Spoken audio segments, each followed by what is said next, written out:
Hello everyone, welcome back to my channel score max 6 to 10। Instagram पर मिलेगा and YouTube पर। Class 10 math NCERT chapter है triangle exercise 6.3 का question number 2 है। In figure 6.35 दिया होगा, एनसीईआरटी बुक देखिएगा। 35 अब triangle O D C similar है ट्रायंगल ओ बी ए के। हमें दिया हुआ है कि पहले से ही ये ट्रायंगल और ये ट्रायंगल क्या है, सिमिलर है। और क्वेश्चन कह रहा है क्या है कि बी ओ सी 125 डिग्री है, B O C 125 degree and C O D C D O कितना 70 डिग्री। तो फाइंड करना डी ओ सी, क्या फाइंड करना डी ओ सी, ये एंगल फाइंड करना, हमें ध्यान देना ये एंगल फाइंड करना जो डबल कर रहा है D O C and D C O ये एंगल फाइंड करना है। और क्या फाइंड करना है हमें, एंड ओ ए बी एक ये एंगल फाइंड करना है हमें। ठीक, इसमें ट्रिपल कर देते हैं। ठीक, अब देखिए क्या कर रहा है कि हम ये फाइंड करना है, तो डी ओ सी पर देखते हैं। डी ओ बी अब हमको फाइंड निकालना है डी ओ सी, पहले डी ओ सी निकाल। हमेशा ध्यान देखिए ये D O B straight line दिख रहा है कि नहीं आपको, हमेशा ध्यान दीजिएगा। ये क्या है, एक स्ट्रेट लाइन। देखिए यहाँ पर पेन रख रहे, स्ट्रेट लाइन का मतलब होता है पूरा सीधी रेखा।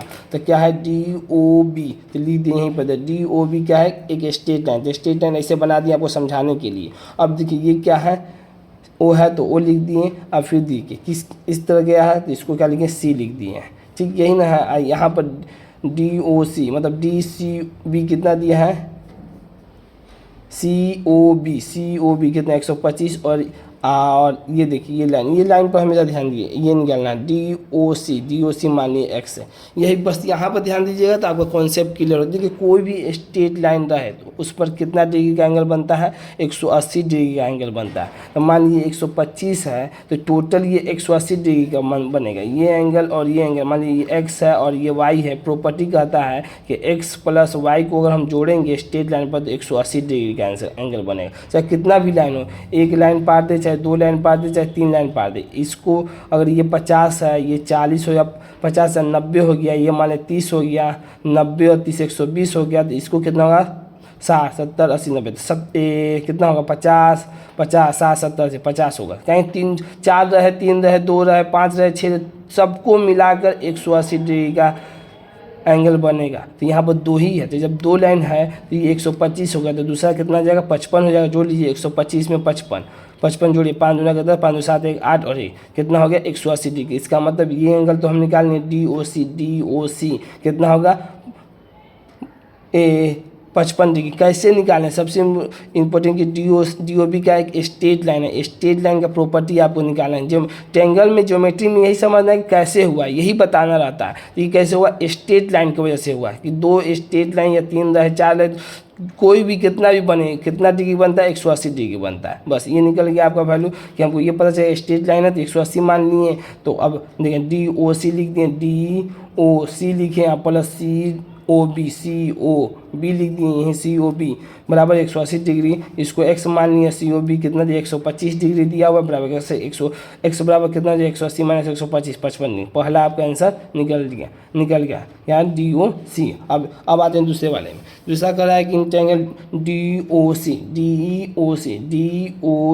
सी में आ गया। ये पूरा ट्रायंगल ले लीजिए।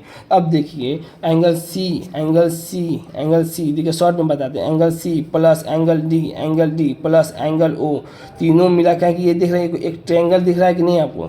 ट्रायंगल क्या है, sum of the measure of the angle of a triangle is 180। कोई भी अगर आप ट्रायंगल लीजिएगा, कोई भी मान लीजिए ये एक्स हो गया, ये वाई हो गया और ये जेड हो गया, तो तीनों का जो सम होता है X plus Y plus Z, आपको पता होगा कि ये कितना डिग्री होता है 180 डिग्री। नहीं भी पता है तो ध्यान में रख लीजिए कि तीनों को अगर हम जोड़ेंगे तो इसका मान कितना होता है 180 डिग्री होता है। तो हमको लिखना है क्या, आपको तो एग्जाम में लिखना है तो लिखने का तरीका देखिए, सबका अपना अपना एंगल लेंगे। एंगल को कहाँ रखेंगे, बीच में रखेंगे। देखिए सब एंगल दिए सब बीच में, जैसे भी लिखे मगर इनको बीच में लिखना है। तो मान हम डी ओ सी लिए तो एंगल डी सी ओ लिए हैं, तो डी सी ओ एक एंगल ये आ गया। अब प्लस सी डी ओ लिए, तो एक एंगल डी बीच में आ गया। अब ओ को एंगल लेना था, डी ओ सी भी लिख सकते हैं, सी ओ डी भी लिख सकते हैं, ओ भी एंगल आते हैं। तो एंगल सी कितना दिया हुआ है, डी सी ओ निकालना है हमें। एंगल सी ये देखिए इसको एंगल पढ़ते हैं, CDO कितना 70 डिग्री, और एंगल COD कितना दिया 55 डिग्री,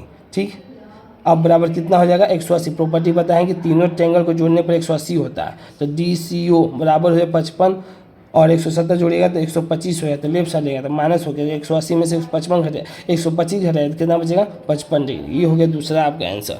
तीसरा देखिए, in the given figure ODC, question कर रहा है हमें कि ODC ट्रायंगल OBA क्या है, दोनों क्या है सिमिलर होने का मतलब क्या है, कि देखिए बताते हैं कि OAB ये एंगल OCD क्या हो जाएगा बराबर हो जाएगा। देखिए इसमें भी बहुत बच्चे को डाउट है, बताएं इससे पहले वाले में डायग्राम ऐसा देता है कंफ्यूजिंग ना, थोड़ा सा हम तोड़ को आपको समझाने की कोशिश करें। Corresponding angle are equal in the similar triangle. देखिए कोई भी अगर पहले ही क्वेश्चन में कह दिया कि ये सिमिलर ट्रायंगल है, तो इसका मतलब कि कोरस्पोंडिंग एंगल क्या होगा इक्वल होगा। कैसे इक्वल होगा देखिए, अब एक ट्रायंगल ये लेते हैं OCD लेते हैं, या ODC ले लिए और OBA लिए, OAB दो ट्रायंगल दिख रहा है कि नेगेटिव लगा दें, एक ट्रायंगल और एक ट्रायंगल। मान लीजिए क्वेश्चन का है कि हमें ये दोनों सिमिलर है। देखिए सिमिलर कैसे, ये भी 55 डिग्री है, क्या है एंगल O है 55 डिग्री है। एंगल देखिए कैसे निकालें, यहाँ पर देखिए एंगल C कितना निकालें 55 डिग्री, तो एंगल C कितना हो गया 55 डिग्री। जो x माने हैं, x क्या है एंगल O ही तो है, एंगल O ही तो है, ये जो हम माने हैं एंगल यही तो है DOC यही तो है, x बराबर, तो एंगल O कितना आ गया 55 डिग्री आ गया। इसका सिमिलर, इसका मतलब एंगल से सिमिलर है, तो तीसरा वाला भी क्या होगा 55 ही होगा। क्यों, किससे सिमिलर है, ध्यान रखना प्रॉपर्टी पूछे आगे क्यों कैसे हमेशा जरूर पूछता है, ज्योमेट्री का यही खासियत है। एंगल से कहेंगे, पहले ही क्वेश्चन कर दिया कि DOC सिमिलर है ट्रायंगल OBA के, मतलब इसका मतलब कि एंगल और एंगल से क्या है ये सिमिलर है, क्योंकि एंगल इसका भी 55 इसका भी 55 है और इसका भी 55 है, मतलब सिमिलर होने का मतलब दो एंगल, तो तीसरा ऑटोमेटिक है कि एंगल के बराबर होगा। जब एंगल के बराबर होगा तो एंगल ए ले रहे हैं ये, और एंगल जो C ले रहे हैं इसका भी एंगल, तो क्या एंगल A और एंगल C क्या हो जाएगा 55 हो जाएगा। यही ना क्वेश्चन पूछा है लास्ट वाला OAB बताइए OAB, तो कैसे कहेंगे ये दोनों सिमिलर हो गया, इसका भी एंगल निकालनी, ये भी एंगल उतना ही है एंगल निकालें, ये भी एंगल निकालें। यहाँ पर देखिए थोड़ा सा मिस्टेक है, क्योंकि यहाँ पर एंगल D 70 दिया हुआ है, यहाँ पर एंगल D क्या होगा 70 होगा, तो एंगल D 70 तो एंगल B भी 70, 55 कहाँ से होगा, क्योंकि क्वेश्चन में तो एंगल D 70 दिया हुआ है, वो मिस्टेक से हमसे लिखा दिया। हाँ एंगल C निकालें कि एंगल A बराबर होगा, तो सिमिलर हो गया तो किस कैटेगरी से एंगल से कैसे हुआ, तो हम बता दें कहेंगे तीनों का एंगल क्या हो गया आपस में बराबर है, तभी तो एंगल से पहले ही क्वेश्चन कर दिया सिमिलर है। बस यहीं को बच्चे को थोड़ा सा डाउट है, तो बस ये सिमिलर है तो इसका मतलब इसका एंगल इसके एंगल के बराबर, इसका एंगल इसके एंगल के बराबर, इसका एंगल इसके एंगल के बराबर, यही आपका क्वेश्चन था। अगर आपको वीडियो पसंद आई हो तो इसे लाइक करें, अपने दोस्तों के साथ शेयर करें और चैनल को सब्सक्राइब भी करें। Thank you so much.